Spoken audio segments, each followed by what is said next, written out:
Today on the news and why it matters, President Trump setting records all over the place, but they're good. So you're not going to hear about them except hear from us. Also, Elizabeth Warren unveils how much her Medicare for All plan is going to cost. Don't worry about it, though. It's all fine. Got a lot to talk about. It starts right now.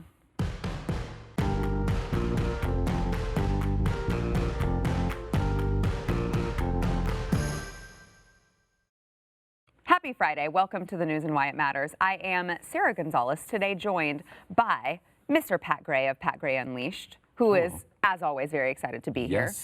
Chief researcher of the Glenn Beck program, Jason Buttrill. Thanks for being here. And Rob Eno, Blaze Media critic. So we've got a lot to get into, but before we do that, we want to thank our sponsor, Genesis 950. So I know, Pat, it's always fun when you're on the show and we get to talk about Genesis 950 because you and I have actually used the product. Yeah. You used it and ended up not having to get new carpet. Right.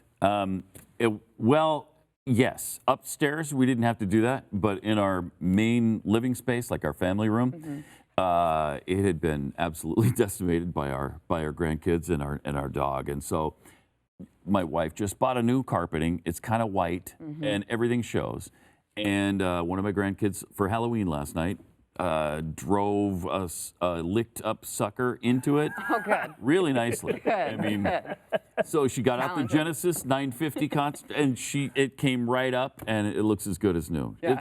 It's awesome, and my wife really loves it. It really is amazing. And they say, you know, if you've got pets, pet odors, pet stains, whatever the case may be, but as Pat said, also for grandkids. Yes, or but children. it does clean up our dog's pee really well. Yeah. And that's hard, because that's worse than the other kind. It really is. So it breaks down the bonds of the stains. So if you are looking at getting new carpeting, whatever the case may be, before you make that huge investment, try Genesis 950. It's worked like a charm for us. It can work for you. And as a bonus, it also helps with like oil, grease stains. You can clean your tires. You can clean your engines. You can clean basically everything in the entire world with this concentrate. You can get it on Amazon, but we like for you to give us the credit here at Blaze Media for taking you there. So you can go to also genesis950.com, use promo code BLAZE, and you will get a discount and also a free spray bottle. You want that spray bottle because you got to mix the concentrate, and you can mix it and then use that spray bottle. Genesis950.com,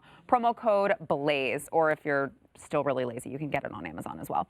So there is a record number of Americans employed in October. It is the 23rd record for Trump. So it's 158,510,000 Americans are now working, and the economy added 128,000 jobs in October. This was higher than they expected. This was higher than the experts expected, especially given the General Motors strike that began on September 15th. Notable job gains occurred in food services and drinking places. Yeah. Happy Friday. And social assistance and financial activities, said the Bureau of Labor Statistics.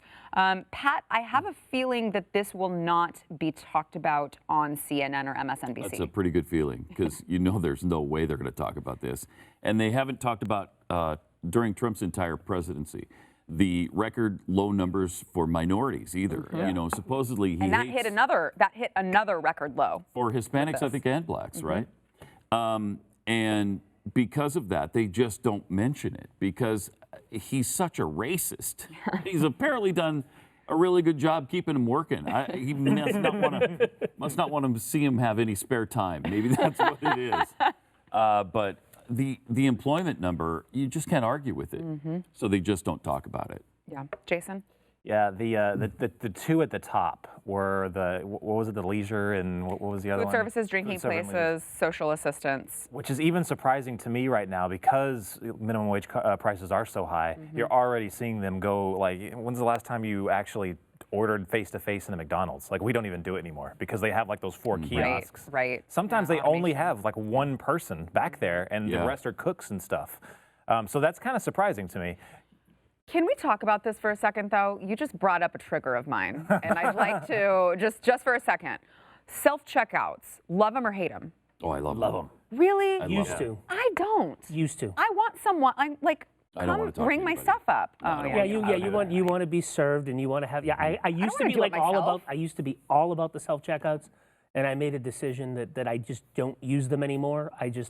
I'll even wait in line. So me too. I hated them before because people are generally morons. Yeah. And you would have a line that wrapped around the store 12 times. But they're for people used to it waiting. now. They're used to it now. And they make it so easy. Like at Walmart, you just have like that app. Do you use that? Anybody use I've that? not used it. I mean, we don't need to spend the whole program on self-checkout lines. I was just curious. No, but it's so dope because you just put like, it scans your phone and then you don't even have to pull out your wallet. Yeah. Doesn't Amazon have that one, like the convenience store where you go and grab stuff off the counter, like you don't even have to do anything, it just like takes Sam's. a picture of you doing it? Sam's. and All then, right, like, all right. Back to the economy.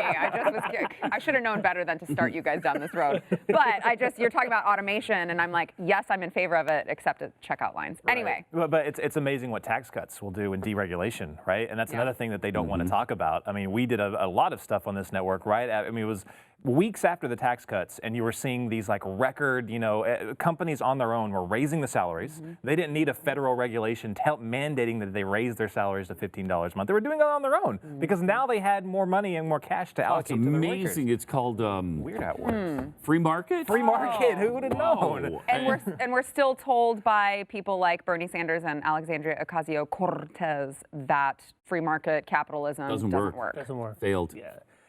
And that's the part that the whole increase in wages is the thing that gets me the most, because we're creating jobs, but we're also creating better jobs. And the left has always been, well, wages have been stagnant since 1978, and they really haven't gone up if you adjust them for inflation. That's not the case anymore. People are getting annual raises. Things are going up because the job market is so saturated. I mean, I bet the economy could have added 90,000 more jobs if there were people to take them. That's the other thing is, the past few months where the jobs have been somewhat low and it hasn't met expectations, and you talk about that, it's because we're almost near full employment. Right. The labor force participation rate, which is what we always went at during the Obama administration, where people in their 50s and 60s would go on disability because they couldn't find jobs, and that was bringing the labor force participation. The labor force participation rate is also going up during this time. So people that haven't looked for jobs in a long time are encouraged and are looking for them. Well, Alexandria Ocasio-Cortez would tell you that all of these numbers are skewed because of it's people who have like 3 jobs. Oh, I have 3 jobs then? Oh, everybody's a Jamaican. Which is not how it's Doesn't work counted. that way. Right, Yeah. that's not how it's counted, but that's her excuse for it. Pat, you brought up the unemployment numbers for minorities. And do you think that is the driving force between movements like Blexit and Free Thinkers Only and these, minority groups who are really finally waking up and saying, okay, Democrats have been the ones who are holding us back this entire time and keeping us from being, in charge of our own destiny. Do you think that it's this right here that's really driving that home to them? I think that's part of it. I think there's also been a nice little trend with some high-profile blacks who have been speaking about it too, like Kanye West, who I never thought I would be able to agree with Kanye West on anything, but he's been making a lot of sense, and he's been really brave lately about talking about the black experience with Democrats and how awful it's been, and how they make these promises and keep them on the plantation and do all these things that have limited fathers in the home in black families and driven down their wages and all of these things. And so I think when they see people that they respect and admire like that, speaking out about it, maybe that makes a difference.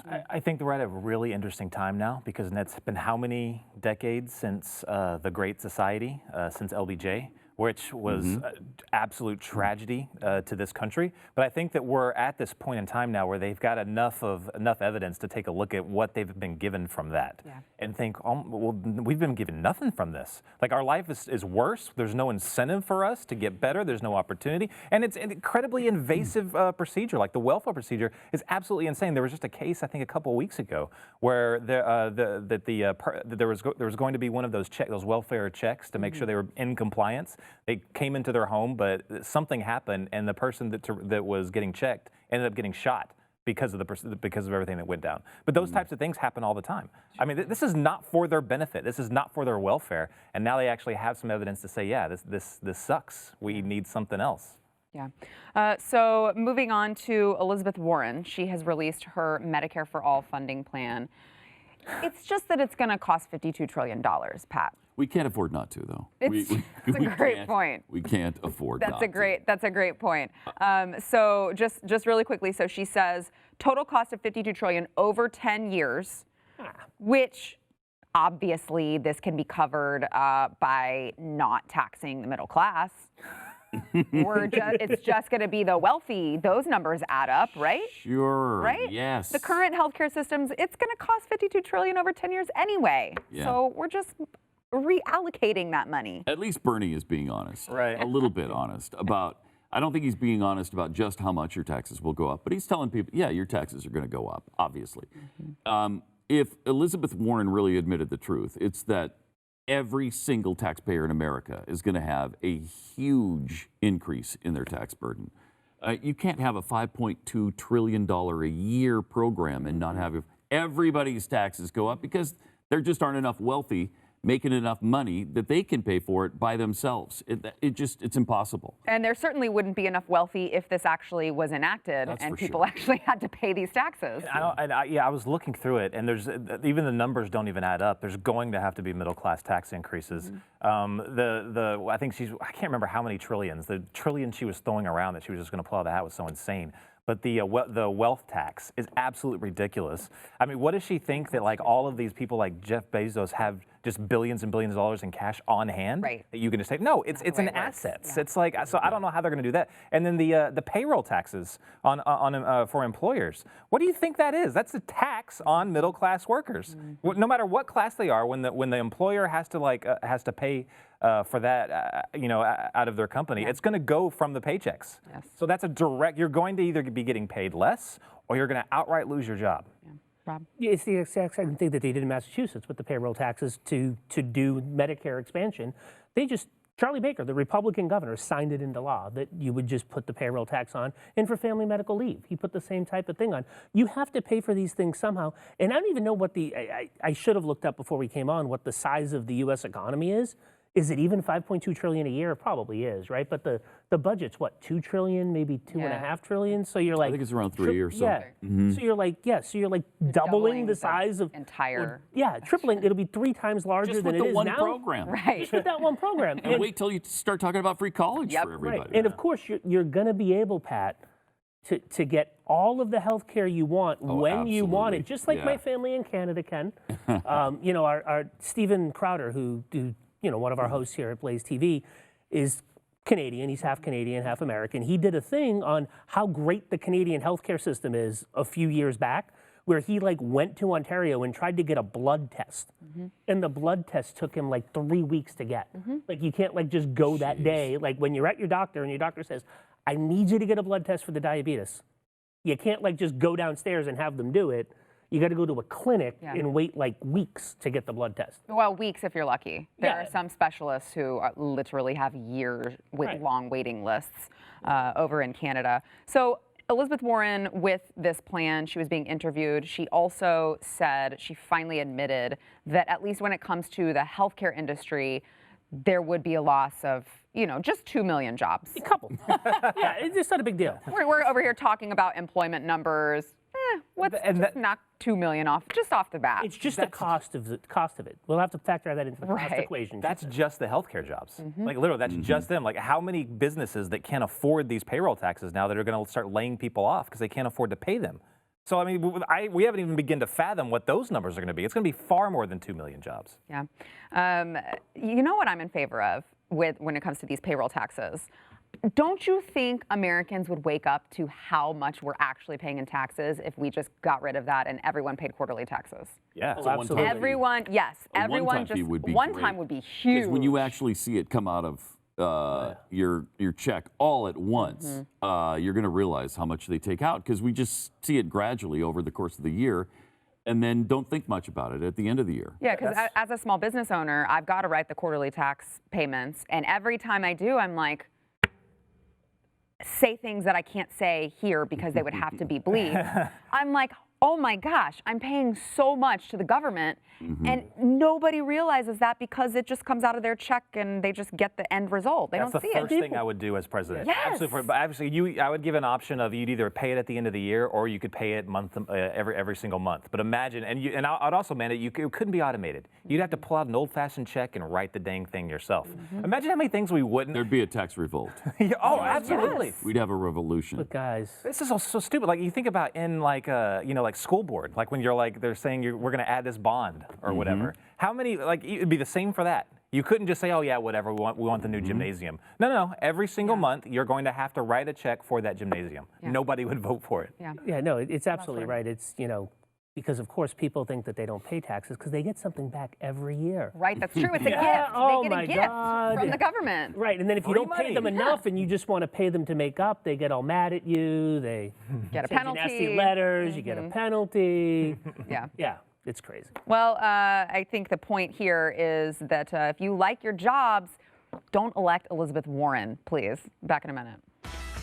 Or any other Democrat, Please. for that matter. If you like your job, you can keep your job.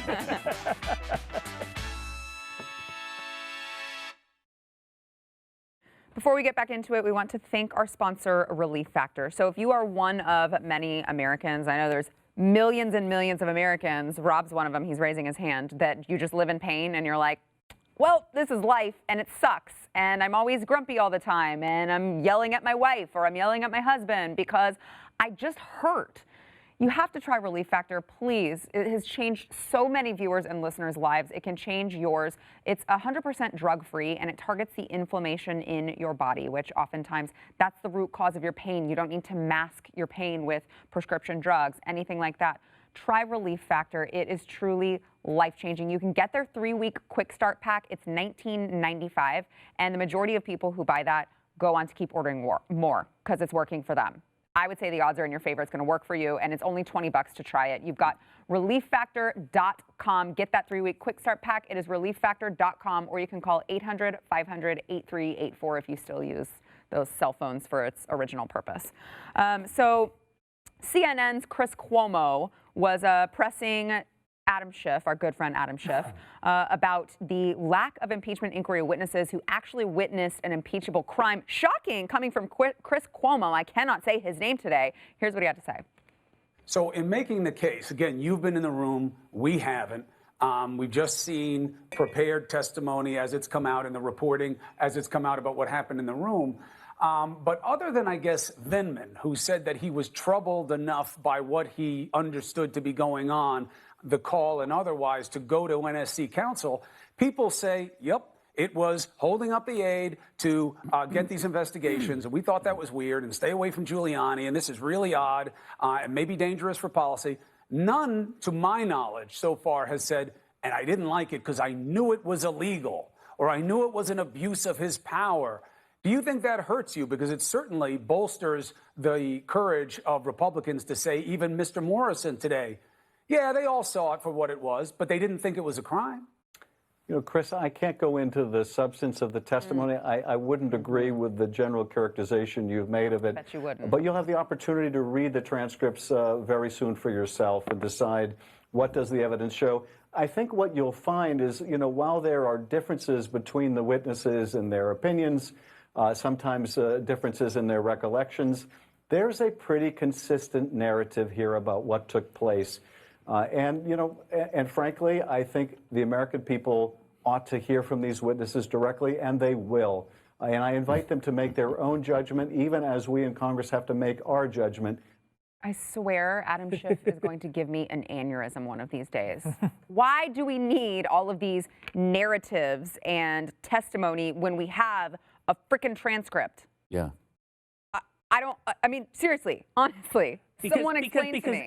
All we're getting is people's opinions about whether or not they thought President Trump had the intentions of doing X, Y, Z. Because on day one of the Donald Trump presidency, Adam Schiff and the Democrats said we are going to impeach him. People that work for the government said we're going to impeach him because we're upset that Donald Trump, that wants to kill the administrative state, that wants to take away regulations, that wants to take away everything that we stand for, got elected president. So they knew that on day one, they needed to find it. Mark Levin on his radio show and on his Levin TV show here on Blaze TV has been saying this is a investigation in search of a crime. They have an end game. They want to impeach Donald Trump. It's the same thing that they do to people like Lori Loughlin and other people. They keep upping charges. They keep doing things. They keep trying to find something out so that you'll plea or you'll leave. He knows that the Senate is never going to vote to convict Donald Trump because he knows that this is all trumped up. This is them trying to do something in secret. The resolution yesterday actually made it harder for people to have committees that could have done things in the open can now no longer do things in the open unless they're the Judiciary Committee or the Intelligence Committee. Pat, what's your take on Chris Cuomo actually asking, like, doing journalism? Every 6 months or so, Chris Cuomo will do something fairly decent, and I think so. This was his quota for the last 6 months. But Adam Schiff has proven himself to be a lying sack, and we all know that. And so the narrative he keeps talking about is his own. He's the one making the narrative. He's the one deciding who will be a witness and who won't be a witness. And they'll always tell you, well, the Republicans can bring witnesses, right? If you agree to them. Exactly. He can stop them from being witnesses. He can stop them from testifying to certain things he doesn't want them to testify to. And this whole thing about yesterday's vote being about fairness and transparency, it's quite the opposite. So the crime, their narrative of the crime, never actually occurred. It never happened. Even if these were the intentions, and I've gone on record before and said I think that it was improper for the president to pursue this at the time. I don't think it's a crime. I thought it was improper. But even so, the Ukrainian president never actually did what the president asked him before, the quid. Right. And he never got, and he ended up releasing granting the meeting, which was one of them, and giving them the aid. So literally nothing happened. Now the problem is you have a bunch of career diplomats. And the Ukraine president says, Yes. Zelensky says nothing happened. Right. No, yeah. You have a bunch of career diplomats, people in the State Department and such, that they have a foreign policy that works for them, makes sense for them, and they want to go it this way. Problem is, Americans gave a contract to the President of the United States to break that mold, to go in that direction. Now, they don't like that. I'm not even sure if I like that because I kind of learned under that same, style. But the problem is that it's not their job to do the things their way or how they believe it should be done. Their job is to perform the foreign policy that the President of the United States tells them to perform. That's why they're pissed off. And every single witness that has been called so far has testified to the same thing. We wanted it done this way. He was doing it this way. Well, tough, because that's the way you're supposed to do what he says, not what you want to do. Yeah. Pat, how do you think the Senate handles this? Do they even take it up? Well, they'll have to if he's impeached by the House. They'll have to hold a trial. They can choose not to. Yeah. Actually, they don't even have to. That would look really bad, though. That would look very politically. It would be awful. That's what I mean. I honestly they have to for. I want them to Yeah, at this point. I'm like, well. great, because that's when we actually get a fair trial. He actually gets to be heard. We get to hear all of the facts of the case and not just listening to testimony from people whose opinion is that Donald Trump is mean. And if they ignored it, if they decided not to take it up, that would look really bad. Yeah. Very. Yeah. And that would be used against, he'd be an illegitimate president from that time on. I mean, he's going to be anyway, but I agree. All right, back in a minute. No matter what. Yep. I want to see. Hey, those of you who are subscribers to Blaze TV, if you have not yet checked out Pat Gray Unleashed, you're missing out on a lot, including more on trivia, which just took place today. Yeah. Big win for the Houston Texans, we're predicting, over Jacksonville Jaguars. Now, that's a really early game. Yeah. It's at, I think, 8:30 our time in London. Oh, UK. Oh, Yeah. God, those are brutal. Yeah. Those are really brutal. Yeah. So if I were, one of the coaches of these teams, I'd be fighting hard not to do the travel to London thing. Oh, no kidding. That can't be good for the players. Do they think that American football's going to catch on? It's It's not going to happen. No, I saw something. I saw something that actually has. Like, there's Really? a reason they do it in the UK and they don't do it in Germany. They don't do it in France. They do like they they actually did in have London? talk shows on. They have local talk shows on American football. They've got high school. All right, we've got American more to football teams. come in overtime. Make sure you tune in, blazetv.com.